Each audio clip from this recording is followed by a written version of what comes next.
తెలంగాణ జర్నలిస్టుల సమ్మేళనంలో తెలంగాణ విద్యార్థి ఉద్యమ వేదిక నుంచి బద్రి గారు మాట్లాడుతూ తెలంగాణ ఉద్యమంలో తెలంగాణ ప్రజలకు దిశను చూయించిన వారు ఈరోజు తమ హక్కుల కోసం కొట్లాడటం ఇది తెలంగాణ మనకు ఏం చేస్తుందో అర్థమైంది మాట్లాడారు.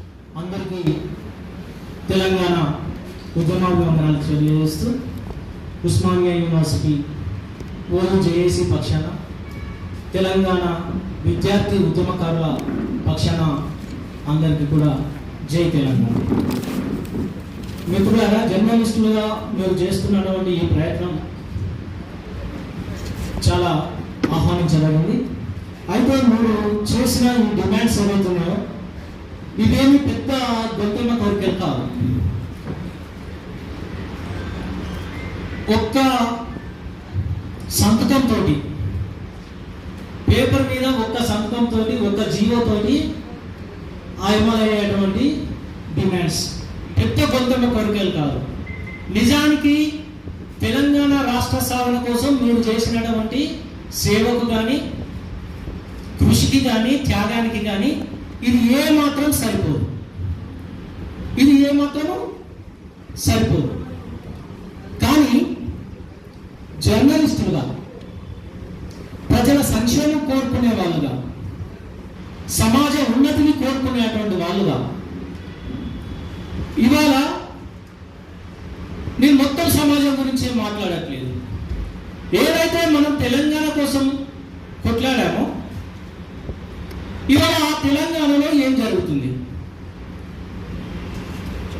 ఆ బాధితుల పక్షాన మీరు నిలబడి తెలంగాణ పోరాటంలో మీరు రాశారు, మాట్లాడారు, ప్రశ్నించారు. ఇవాళ ఆ సమాజం నా ఉద్దేశంలో చాలా సంక్షోభాన్ని ఎదుర్కొంటుంది. తెలంగాణ వస్తే అన్నిటికీ సమాధానం దొరుకుతుంది అని చెప్పేసి చాలా మంది భావించారు.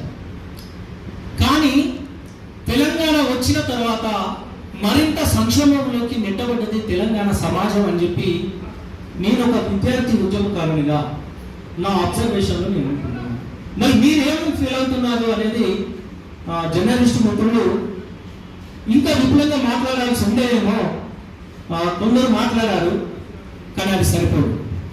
ఎందుకంటే ఈ సమాజాన్ని విశ్లేషిస్తున్నటువంటి వాళ్ళు, ప్రతిదీ అబ్జర్వ్ చేస్తున్నటువంటి వాళ్ళు, ఈ తెలంగాణ సమాజానికి ఏం కావాలో దిశానిర్దేశం చేసేటువంటి వాళ్ళుగా మీ పాత్ర చాలా ముఖ్యమైనది. ఇవాళ తెలంగాణ అడుగడుగున అత్యాచారాలు, దొంగతనాలు, దోపిడీలు అనేకం, ఇంకా మనం మహిళల విషయంలో కావచ్చు, ఇంకా అనేక విషయంలో మనిషి మనుగడ ప్రశ్నార్థకం అవుతున్నటువంటి చోట ఇవాళ జర్నలిస్టులుగా మీరు సమావేశమయ్యారు. మిత్రులారా, దీన్ని దృష్టిలో పెట్టుకోండి. సరే, జర్నలిస్టులుగా మన డిమాండ్లలో నేను ఇంకొక అంశాన్ని చేర్చదలుచుకున్నా. మనిషి బ్రతకడానికి కావలసినటువంటి మౌలిక సౌకర్యాలు, ఉండడానికి ఒక ఇల్లు. ఎంతమంది జర్నలిస్టులకు ఇక్కడ సొంత ఇల్లు ఉన్నాయో తెలియదు, పోనీ ఊళ్ళల్లో ఉన్నాయో తెలియదు. ఊళ్ళల్లో ఉన్న సంతోషం, ఇక్కడ ఉంటే మరీ సంతోషం. కానీ అట్లా చాలా మందికి లేవనే నేను భావిస్తున్నాను. మనిషి ఆత్మగౌరవంతో బతకడం కోసం, వాళ్ళ పిల్లల్ని సాదుకోవడం కోసం, వాళ్ళ కుటుంబాన్ని సంరక్షించుకోవడం కోసం కావాల్సిన అవకాశాల కోసమే ఇవాళ మనం డిమాండ్స్ పెడతా ఉన్నాం. అంటే తెలంగాణ సమాజంలో జర్నలిస్టుల పరిస్థితి ఈ విధంగా ఉంటే, అక్షరాస్యత లేని మారుమూల గ్రామాల్లో నివాసం ఉండి, గుడిసెళ్లలో నివాసం ఉండి కూలీ నాలి చేస్తున్నటువంటి తల్లిదండ్రుల పరిస్థితి ఇంకెంత గందరగోళంగా ఉందో ఆలోచించండి. మనిషికి బ్రతకడానికి, దున్నుకోవడానికి ఇంత భూమి కావాలి. 100 ఎకరాలు కూడబెట్టుకున్న వాళ్ళ గురించి మన కలం కదలాలి. 100,000 ఎకరాలను కబ్జా చేసి ఒక ఉదాహరణ తెలంగాణ ఉద్యమంలో రామోజీరావు ఫామ్ హౌస్ దున్నుతా అని చెప్పేసి 1,00,000 నాగాలు పెట్టి దున్నుతా అని చెప్పి మాట్లాడినటువంటి వాళ్ళు రామోజీరావు ఫిలిం సిటీ దున్నడమేమో కానీ రామోజీరావు ఫిలిం సిటీని తలదన్నేటువంటి ఒక భూమి, ఒక స్వర్గాన్ని నిర్మాణం చేసుకున్నారు కదా ఫామ్ హౌస్ పేరిట.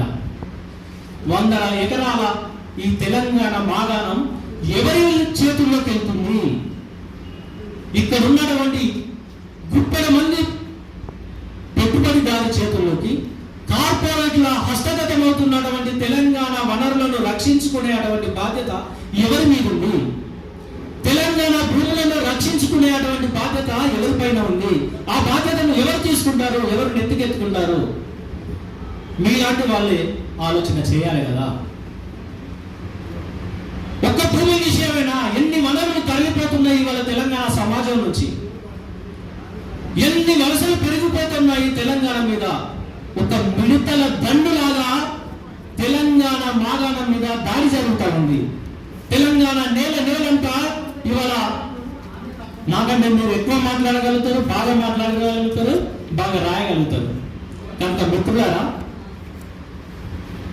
తెలంగాణ సమాజంలో మన వంతు బాధ్యత తీరిపోలేదు.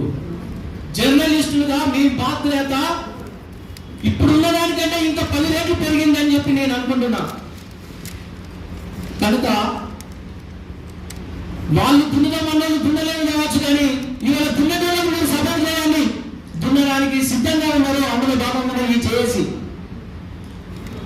అందులో భాగంగానే తెలంగాణ జయంతి యాక్షన్ కమిటీ, తెలంగాణ ఉద్యమకారుల జయంతి యాక్షన్ కమిటీ ముందుకు కదులుతా ఉంది. అందులో భాగంగా ఇవాళ జర్నలిస్టు యూనియన్స్ కూడా ఐక్యంగా ఈ జర్నలిస్టుల సమావేశం జరుగుతుంది అని చెప్పేసి నేను అనుకుంటున్నాను. కబ్జాకు గురైన ఆంగ్లం భూమిని విడిపించుకునే బాధ్యత మనదే. బొందల గడ్డగా మారినటువంటి ఓపెన్ కాస్ట్ లో వల్ల మొత్తం ఉత్తర తెలంగాణ అంతా కూడా బొందల గడ్డగా మారిపోయింది కదా.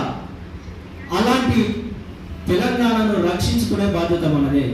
కనుక మరో పోరాటానికి, మరో యుద్ధానికి తెలంగాణ జర్నలిస్టులు సిద్ధంగా ఉన్నారని చెప్పి, దానికి తోడుగా మేము కూడా నిలబడతాము. విద్యార్థులుగా మేము ఉంటాము. మీరు మేము కలిసి ఒక మూమెంట్ని ముందుకు తీసుకుపోవాల్సినటువంటి అవసరం ఉన్నది. మీ వంతు బాధ్యతాయుతమైనటువంటి రాతలు రాస్తారని, ప్రజల వైపున నిలబెడతారని చెప్పేసి కోరుకుంటూ ఈ అవకాశం ఇచ్చిన మిత్రులకు ధన్యవాదాలు.